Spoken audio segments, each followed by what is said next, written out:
Hey guys, if you're worried about the little sort of blue, purple, green, gray, whatever version of me that you're seeing on your screen right now, don't be. I'm gonna actually show you how I fix it in a second. Earlier in the week, I posted a video on my makeup collection / storage, how I keep things. It's one of my most requested videos, is how do I store my makeup and what do I have?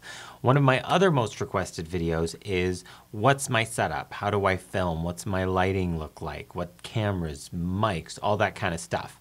So that's what I'm going to be doing today. It's kind of like a part 2 to one of the 2 most requested videos that I get requested by people who request things.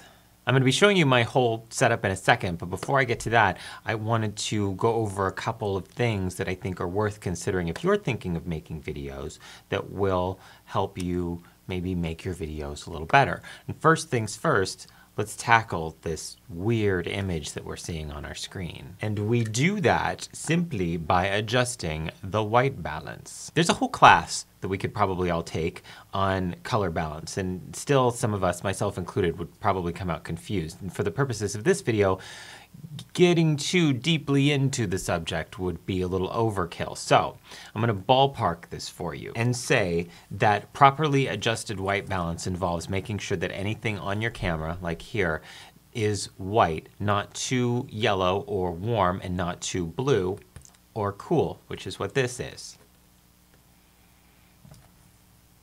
Properly adjusting or calibrating the white balance on your camera will ensure that the image is more color accurate. This is especially important if you are doing makeup reviews or demonstrations, tutorials. Now that's all fine and good, but how do you adjust the white balance, you ask? Every camera is going to do this differently, and some of them don't do it at all. A lot of them just do it automatically. We'll get into that in a second. Mine has a manual feature. Check your product's manual, your instruction manual, to see if you have the option to calibrate white balance and how you go about doing it. Typically, it's some version of what I'm going to show you right now. You usually take some piece of something that's bright white and you put it up in front of the camera, making sure that your lighting is exactly how you're going to have it, because otherwise it's going to mess it up. For me, I go in here to Menu, Camera, White balance, and then there's a little button that I can press that's going to adjust this automatically. So I fill the screen with my white piece of paper and I click on it, and oh my gosh, the image is totally changed. So as you can see, this looks a little more, hopefully, color accurate, unless your monitor is all messed up. Now, the thing about auto white balance and the kind of downside to it, it's very convenient. The problem is, unless you're filming in optimal lighting conditions, your image will usually look either a little too blue or a little too warm, often too warm, because usually people are using just lights that they use around the house, whatever. One kind of quick fix to help your camera auto balance correctly that a lot of people do is have something on the screen that is bright white.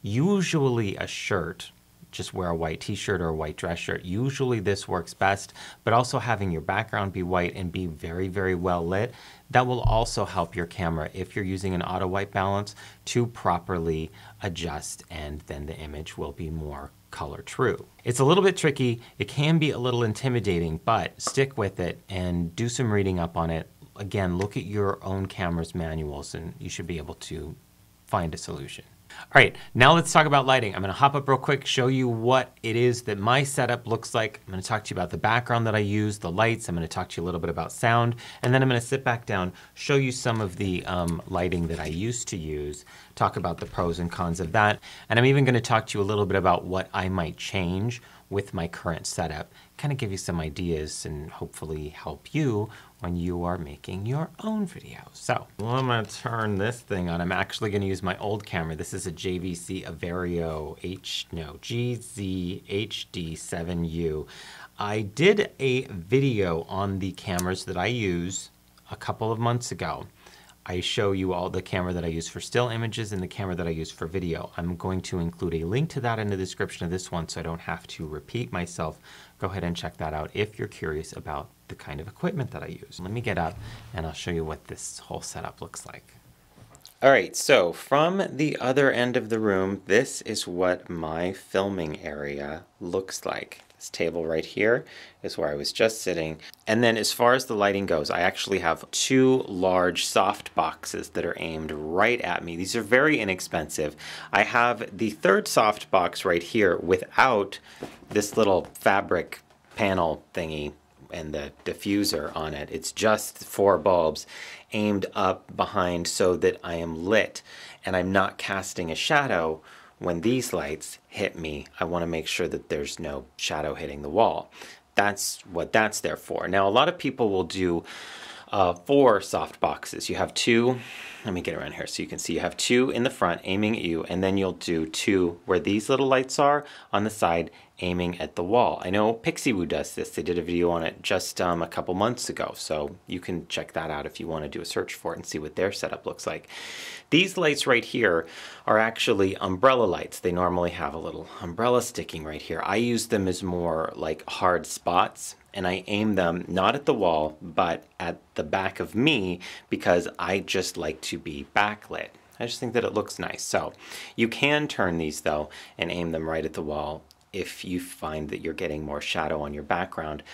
Point is, I got lights evenly on me, both sides, and then lights behind me so that I'm not casting a shadow. That's the main thing that I want you to take from this. I'm not going to include purchasing information for the light setups because quite honestly, these were a gift from Jay. I don't know where he got them.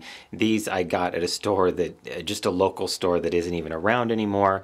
These are the kind of things that you can find anywhere. Go to B&H online, go to eBay, Amazon. You can find all kinds of really inexpensive photography lights. If you're adjusting the white balance, you don't need to worry about it that much as far as whether or not you're getting perfect like photo lighting.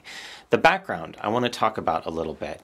I had looked into several times getting a photographer paper background, those paper rolls that people pull down, and they're really handy, really nice, but the paper wrinkles, it's expensive, the stands are expensive, the paper's not cheap.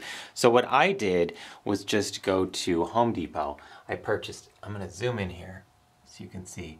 I have 2 drawer pulls that are just screwed to the wall and then PVC pipe. Right here, really inexpensive. It's under $3 for this pipe that I just tie with a string, and then I simply duct tape fabric. This is just fleece. I get this at Joann when it's on sale. I have a couple different colors that I can just put, and I can roll it right back up. In fact, I'll show you over here. I have 2 rolls of fabric right here. These are both upholstery fabrics. I recommend if you're going to do something like this, go to a fabric store like Joann. Take a look at especially their discount section, but also when they have coupons, when they have sales, look at their upholstery fabrics and see what's here. I use this gold fabric in an Estee Lauder Bronze Goddess video as well as a bronzing video that I did. I really like this. I wish that I could find it in a charcoal gray, but I can't, so I use this, which looks just fine, but that's how I do my background. Now I do tack this on both ends, otherwise the fabric has a tendency to ripple a little. These fabrics won't do that, but the fleece is just a little, it's not softer, it's just the way that it hangs, it doesn't quite drape as evenly, so I just tack it here at the corner. I also, just to share with you, I have a background here that I have toyed with the idea of just getting rid of this one and using this because it's more exciting to look at. This is just a collage that I did of a bunch of comic book pages sort of stuck to a big piece of sheetrock. Now, as far as audio goes, I actually have an input in this camera that allows for a boom mic. So I've sort of set something up here, just a cable. I picked this up at a local music store to run right to the camera. And then I have this on a very simple, basic mic stand.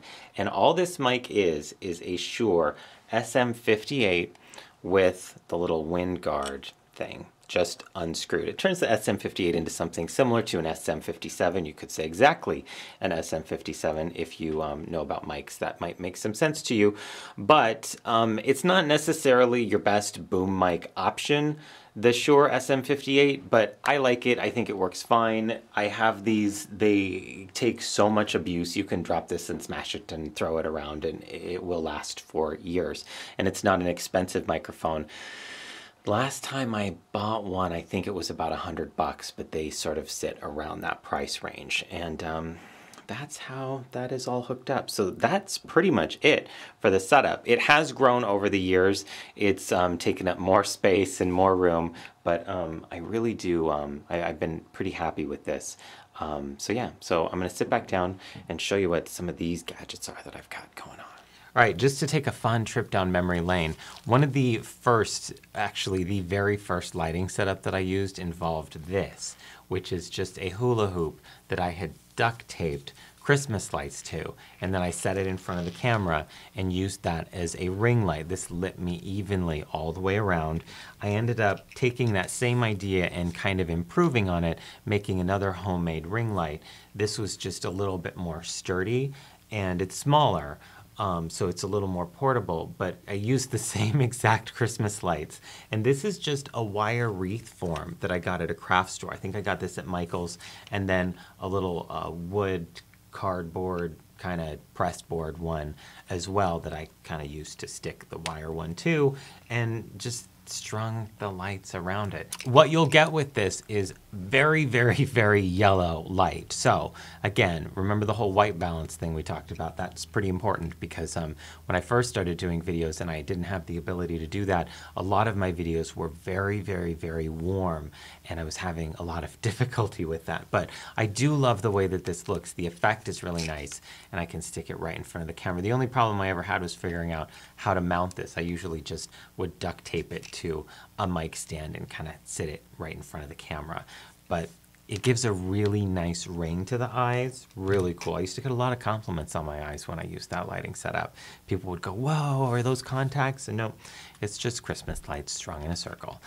After the Christmas lights, I then switched to the Glamcore light system. This is the old classic Glamcore light system. I know that they have a new one right now. I have not tried it. I couldn't speak to it, but I'm sure it's great. Some of the options that it has actually look really nice for just the basic beauty blogger and beauty guru online.